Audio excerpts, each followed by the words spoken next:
है। वैराग्य क्या होता है? आत्मा मरने के बाद कहाँ चली जाती है? क्या आत्मा से बात की जा सकती है? ऐसे ढेर सारे प्रश्न जिसके कारण घोरी शमशान में वास करना पसंद करते हैं।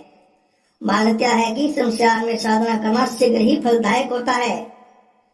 शमशान में साधारण मानव जाता नहीं था पहले के टाइम में, लेकिन आज के टाइम में जब से सोशल मीडिया प्लेटफॉर्म आया है तो शमशान के अंदर भी अघोर साधना करना बहुत मुश्किल हो गया है।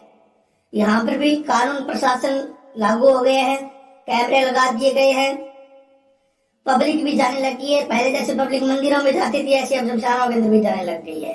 तो इसलिए अब वर्तमान समय के अंदर जो है घोर साधना शमशान में करना बहुत मुश्किल हो गया है, क्योंकि साधना में वहां विघ्न पड़ने लगे हैं। अघोरी का मानना होता है जो लोग दुनियादारी गलत कामों के लिए तंत्र साधना करते हैं अंत में उन्हीं का अहित हो जाता है।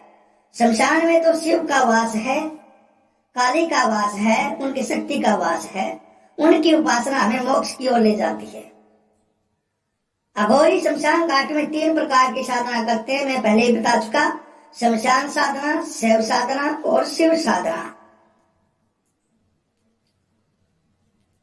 शैव साधना एक ऐसा है जिसमें मुर्दा भी बोल उठता है और अपनी इच्छाएं पूरी करता है।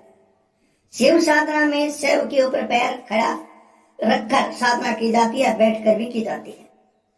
बाकी तरीके शैव साधना की तरह होते हैं। इस साधना का मूल शिव की छाती में पार्वती द्वारा रखा हुआ पांव है। ऐसी साधनाओं में मुर्दे को प्रसाद के रूप में मांस और मिश्रा चढ़ाया जाता है।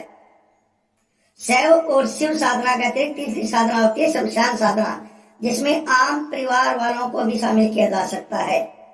ये थोड़ी गुप्त है, यहाँ पर मैं आपको नहीं बताऊंगा। प्रसाद के रूप में मांस मिश्रा का भी प्रयोग किया जाता है।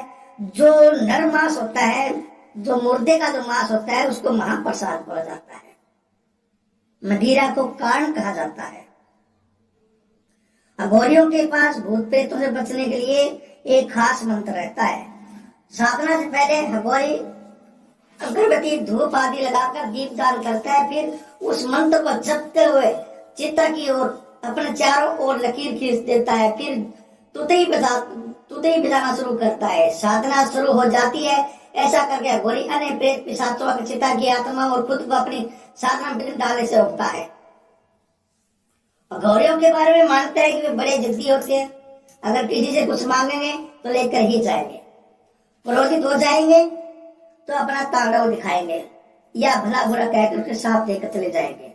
एक अघोरी बाबा की आंखें लाल सुर्ख होती है, लेकिन अघोरी की आंखों में जितना क्रोध दिखाई देता है उसकी बातों में उतना ही शीतलता होता है। जिस प्रकार एक नारियल होता है, बाहर से बहुत कठोर होता है, अंदर से उतना ही नरम होता है।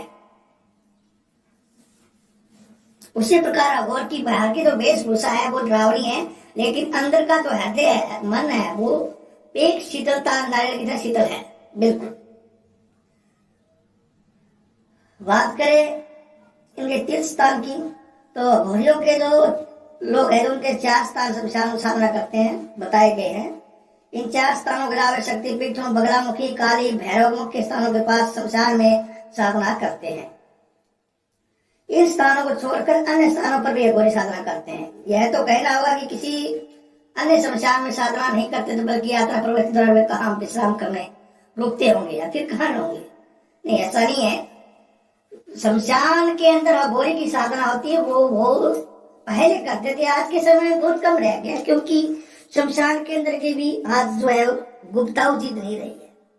वहां पब्लिक सिटी आ गई है, पब्लिक आने लगी है तो अघोरी वहां नहीं जाते हैं। हाँ, डुप्लीकेट जो होंगे, ढोंगी पाखंडी होंगे, जो अघोरी का भुलिया बना करके, तो वो अलग बात है। वो एक दुकानदारी है उनकी, वो अपना पैसा कमाने के चक्कर में पड़े रहते हैं। तो आज के लिए इतना ही, बाकी जानकारी अगले वीडियो के अंदर दूंगा। जय श्री महाकाल आदेश।